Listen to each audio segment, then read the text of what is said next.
from the gateway to showbiz glory. This is Hollywood 411. Joining me now are four members of the cast that make up the Cullen family. We have Peter Facinelli, who plays Carlisle, Ashley Green, who plays Alice, Kellen Lutz, who plays Emmett, and Jackson Rathbone is Jasper. Welcome to the show, you guys. We're so excited to have you on the show. It seems like I know you guys because I see so much promotion for the film. I see your pictures everywhere, and we're just really excited to have you. But for those people that have not read the books, let's just go by talking about going to each one of you and telling us your role in the family. Sure. I'm Peter Facinelli. I play Dr. Carlisle Cullen, and I am the patriarch of the family. These are my children. Who you lovingly bit. Yeah. Right? Yeah, I lovingly bit them in order for them to have all of eternity. So they have they should be very grateful. Except for, Jackson. How'd you get out of the whole biting thing? They kind of joined my family. I joined up with this lovely lady over here, so, you know. Okay, so let's talk about Ashley. Yes. I play Alice Cullen in the film, one of the children, and she is basically, I think, one of the first ones to accept Bella into the family.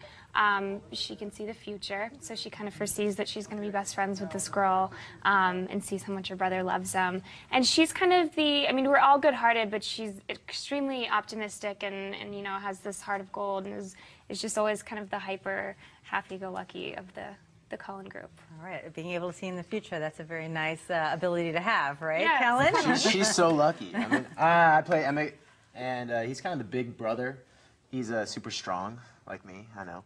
And he's just a goofball. And Rosalie kind of saved him. I was attacked by a bear, and she saw something sweet and cute and wanted me to be her soulmate. Okay, Jackson. I was brought into the Cullen family by this lovely lady, as I was saying before, Alice, who meets me, and we join up with the Cullen family as a band of vegetarian vampires, kind of living in Washington.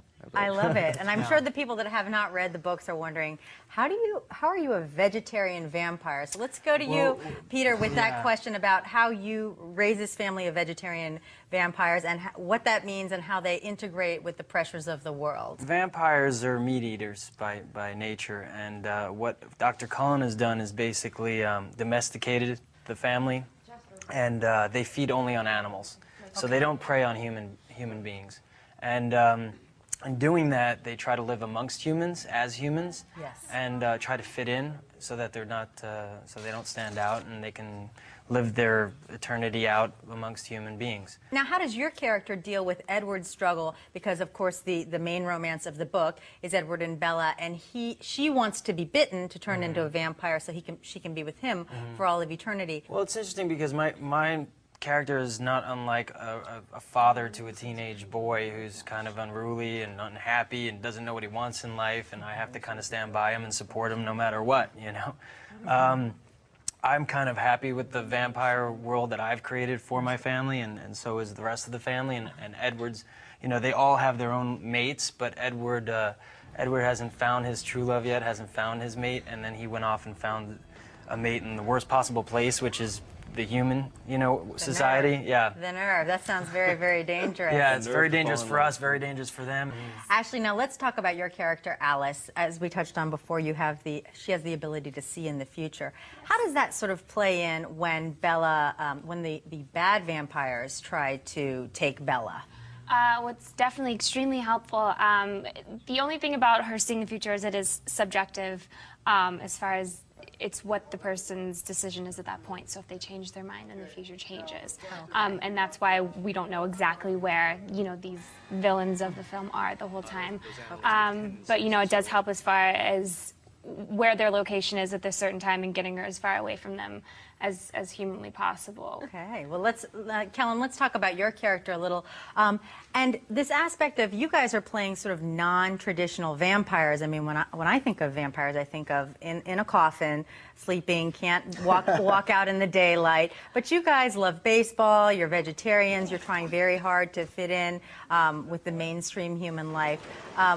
Is it fun to play these non-traditional vampires? I think it's really unique, and I've grown up watching a lot of vampire movies, and especially especially not having fangs. It was kind of a bummer at first, but So disappointing. But yeah, it was in a way. I mean, I love dressing up, doing Halloween, being a vampire. Right. But I really think it's really unique to play a vampire that's trying to live as a human, and to actually try that out, and that being a first in a way. I like it. I Well, enjoyed obviously people are responding to it. It's really Yeah, hit a yeah. chord. Jackson, 17 million copies of the book sold worldwide. Can you talk about what goes on with you guys and how you feel about that, living up to that expectation? Well, it is a lot of pressure, but everybody has this this kind of perception of what the film's going to be in their heads from the books. And now that the trailers have been circulating out and just blowing up everywhere, it's this film. That this film is it has an audience that is begging and dying to see it. And I think they will not be disappointed, because the work that we put in and the work that Catherine Hardwick. And it remains truthful to the book, too. Much more from the good vampires of Twilight still to come, like should we already expect a sequel?